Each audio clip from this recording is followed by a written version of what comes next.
ఆశ్రమం ముసుగులో ఆర్థిక అవకతవకలకు పాల్పడుతున్న అమ్మా నాన్న ఆశ్రమంపై ప్రైమ్ నైన్ ప్రసారం చేసిన కథనాలకు స్థానికులు కూడా స్పందిస్తున్నారు. తమ ప్రాంతంలోని ఆశ్రమంపై ఇలాంటి ఆరోపణలు రావడంతో తమకు చెడ్డ పేరు వస్తుందని చౌటుప్పల్ కౌన్సిలర్లు ఆవేదన చెందుతున్నారు. దీనిపై సమగ్ర విచారణ జరపాలంటూ కూడా వారంతా పోలీస్ అధికారులకు లిఖితపూర్వకంగా విజ్ఞప్తి చేశారు.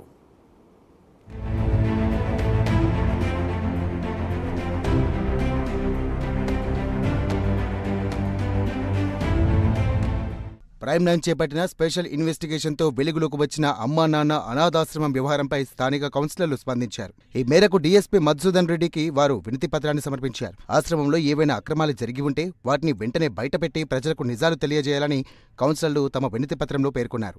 ఆశ్రమం స్థాపించినప్పటి నుండి ఇప్పటి వరకు ఎంతమంది అనాథాలను చేర్చుకున్నారో, వారిలో ఎంతమందిని వారి సొంత కుటుంబాలకు తిరిగి పంపించారో వివరాలు వెల్లడించాలంటూ వారు కోరారు. ఈ మధ్య కాలంలో 10-15 రోజుల నుంచి మీడియా మాధ్యమాలలో అమ్మ అనాథ ఆశ్రమం పైన కొన్ని దుష్ప్రచారాలు వస్తున్నవి. మాకు తెలిసి అనాథ ఆశ్రమం ఇప్పుడు మన తెలంగాణ రాష్ట్రం కాక పక్క రాష్ట్రాలలో కూడా పేరు ప్రఖ్యాతి పొందింది. 2009లో నుంచి దాని ఎస్టాబ్లిష్మెంట్ నుంచి దాన్ని చూస్తున్నాము. సో ఒక కామన్ మ్యాన్ గా అసలు మన ప్రాంతానికి చెందిన దాని మీద ఒక అపవాదం వస్తుంది. మా రిలేటివ్స్ కూడా చాలా మంది దాంట్లో సహాయ సహకారాలు చేశారు. సో ఇక్కడ వస్తున్న అపవాదులు ఎంత నిజాలు ఏంది అనేది మన డిఎస్పీ సార్ మధుసూదన్ సార్ కలిసి ఏంది అనేది నిజంగా పబ్లిక్ కి చెప్పండి. ఈ అపవాదులు తొలగించండి. సపోజ్ ఆయన ఏది లేకుండా క్లియర్ గా ఉంటే ఒక వైట్ పేపర్ లాగా మచ్చలేని మనిషిలాగా బయట నిజ నిరూపణ అవుతుంది. లేని పక్షంలో ఏదైనా ఉంటే తగిన చర్యలు తీసుకోవాల్సిందిగా కోరుకుంటూ నాకు అవకాశం ఇచ్చిన ధన్యవాదాలు.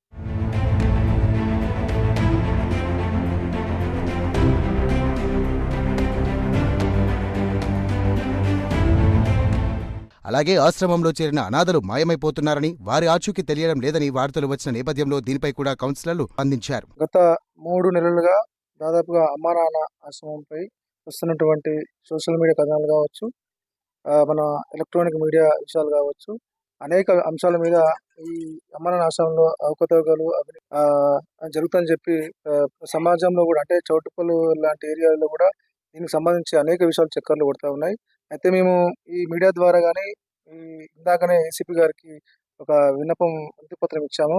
ఈ విషయాల మీద నిజ నిర్ధారణ ఏంటి అసలు ప్రజలకు తెలియాల్సిన అవసరం ఉంది. కాబట్టి ఇందులో ఏమి జరిగింది, ప్రజలకు ఏమైనా ఇబ్బంది కలిగే వాతావరణం జరుగుతుందా, అక్కడ వెళ్ళిన అటువంటి వందలాది మందికి పరిస్థితి ఏంటి, అందులో ఎంతమంది మెంటల్ కండిషన్ కరెక్ట్గా ఉంది లేదు అని చెప్పి ఈ విషయాల మీద పూర్తిగా నిజాలు తేల్చే ప్రయత్నం చేస్తే బాగుంటుంది. కాబట్టి ఆ అమనాశ్రం నడిపించే వ్యక్తి అసలు కరెక్ట్ సరైన పద్ధతిలో వెళ్తున్నాడా లేదా, అసలు ఉన్నటువంటి దాంట్లో ఎంతమంది ఉన్నారు, ఇప్పుడు దాదాపుగా 15 సంవత్సరాలుగా ఎంతమంది వచ్చారు, ఎంతమంది రిటర్న్ వెళ్ళిపోయారు, ఎంతమంది చనిపోయారు, దానికి సంబంధించిన డేటా ఇప్పుడు ఉన్నటువంటి ప్రస్తుత పోలీస్ డిపార్ట్మెంట్లో కానీ, అదేవిధంగా ఉన్నటువంటి పిహెచ్ సెంటర్కి సంబంధించి అక్కడ ఉన్నటువంటి హెల్త్ డిపార్ట్మెంట్ నుంచి ఏదైనా సరైనటువంటి పర్మిషన్స్ కానీ, దానికి ఇప్పుడు మనం చనిపోయిన వ్యక్తిని దాన సంస్కారాలు చేయాలంటే దానికి సంబంధించి లోకల్గా పిహెచ్ సెంటర్ నుంచి ఏదైనా కరెక్ట్గా నీకు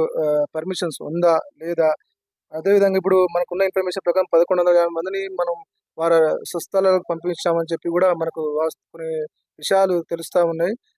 అందులో నిజం ఉందా, అదేవిధంగా 350 మంది చనిపోయారని చెప్పి దాన సంస్కారాలు చేశాము, అక్కడ హైదరాబాద్లో చేసాము, లోకల్గా చేయకుండా హైదరాబాద్ చేసామని ఆ విషయాలన్నీ కూడా బయటకు వస్తూ ఉన్నాయి. కాబట్టి ఈ విషయాలు ఎంతవరకు నిజము, ప్రస్తుతం అందులో ఎంతమంది ఉన్నారు, ఈ 15 సంవత్సరాలుగా ఎంతమంది వచ్చారు, ఎంతమంది బయటకు వెళ్ళిపోయారు, ప్రస్తుతం ఎంతమంది ఉంటున్నారు, ఈ విషయాలు దాదాపుగా రాజకీయంగా చక్కర్లు కొడతా ఉంది.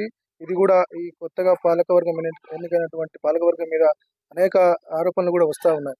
ఎందుకు స్పందించడం లేదు, దేనికి మీరు ఇంకా అంత పెద్ద వార్త చక్కర్లు కొడతా ఉంది కూడా ఎందుకు స్పందించారంటే, దాని దృష్ట్యా ఈరోజు ఏసీపీ గారిని కలవడం జరిగింది. వాస్తవ పరిస్థితులు ఏంది, ఏం జరుగుతుంది, అనేక అంశాల మీద నిజ నిర్ధారణ తెలియజేస్తే బాగుంటుందని చెప్పి మేము మీడియా ముఖంగా తెలియజేస్తున్నాం. ఈ విషయం ప్రజలకు తెలియాల్సిన అవసరం ఖచ్చితంగా ఉంది. అక్కడ ఏం జరుగుతుంది, ఏం జరగట్లేదు, వాస్తవ పరిస్థితులు ఏంది, అక్కడ ఉన్నటువంటి మాకున్న ఇన్ఫర్మేషన్ కొద్దిగా భయభ్రాంతులకు గురయ్యే అవకాశాలు కూడా జరుగుతుందని తెలిసింది. కాబట్టి ఇది పూర్తిగా చౌటుప్పల ప్రజలకు తెలియాల్సిందే. ఈ విషయము దాదాపుగా స్టేట్ వ్యాప్తంగా ఈ విషయం చక్కర్లు కొడతా ఉంది. కాబట్టి పైన దీనికి సంబంధించిన అధికారులు కావచ్చు, కలెక్టర్ నుంచి కావచ్చు, దానికి సంబంధించిన కింద అధికారులు కావచ్చు, ఈ విషయం మీద పూర్తిగా మీరు టేకప్ చేసి పోలీస్ వ్యవస్థ కావచ్చు, కలెక్టర్ వాళ్ళకి సంబంధించిన డిపార్ట్మెంట్ కావచ్చు, ఈ నిజ నిర్ధారణ వేసి ప్రజలకు పూర్తిగా డీటెయిల్ తెలిస్తే బాగుంటుందని చెప్పి ఈ మీడియా ద్వారా తెలియజేస్తాం.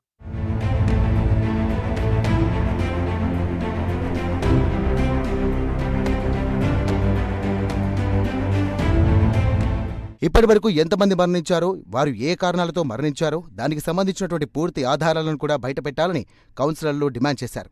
ఆశ్రమంలో జరుగుతున్న కార్యకలాపాలపై సమగ్ర విచారణ చేపట్టి నిజాలు వెలుగులోకి తీసుకురావాలంటూ అధికారులను కోరారు. కానీ 2009 నుంచి ఏర్పాటు చేసిన ఈ అమ్మ నాన్న అనాథాశ్రమం పైన ఇటీవల సోషల్ మీడియాలో కానీ పలు న్యూస్ ఛానల్లో కానీ మరి అది నిజమెంతో అబద్ధమెంతనో ఆరోపణలు వస్తున్నాయి. కనుక మాకు కూడా బాధ్యతగా భావించి మేము కూడా పాలకవర్గంలో చర్చించడం, దానిపైన నిజాలు ఏందో తేల్చాలని డిఎస్పీ మధుసూదన్ రెడ్డి గారిని కలిసి నిజాలు తేల్చాలని వాళ్ళకి విన్నపించడం జరుగుతుంది.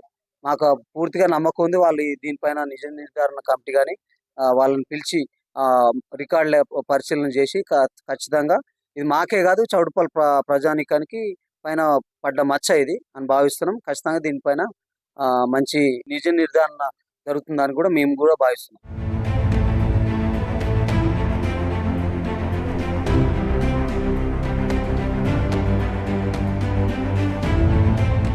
అనాథలు, వృద్ధుల సంక్షేమాన్ని దృష్టిలో పెట్టుకుని అవసరమైతే కఠిన చర్యలు తీసుకోవాలని కూడా కౌన్సిలర్లు తమ వినతి పత్రంలో విజ్ఞప్తి చేశారు. ఈ వ్యవహారంలో స్థానికంగా ప్రాధాన్యత సంతరించుకోగా అధికారులు చేపట్టనున్న చర్యలపై ఆసక్తి నెలకొంది. ప్రైమ్ 9 స్పెషల్ ఇన్వెస్టిగేషన్ తర్వాత ఈ వ్యవహారం స్థానికంగా చర్చనీయాంశంగా మారింది. స్థానిక ప్రజాప్రతినిధులకు కూడా ఒక సమస్యగా మారింది. ఈ నేపథ్యంలో వారు డీఎస్పీకి ఫిర్యాదు చేశారు.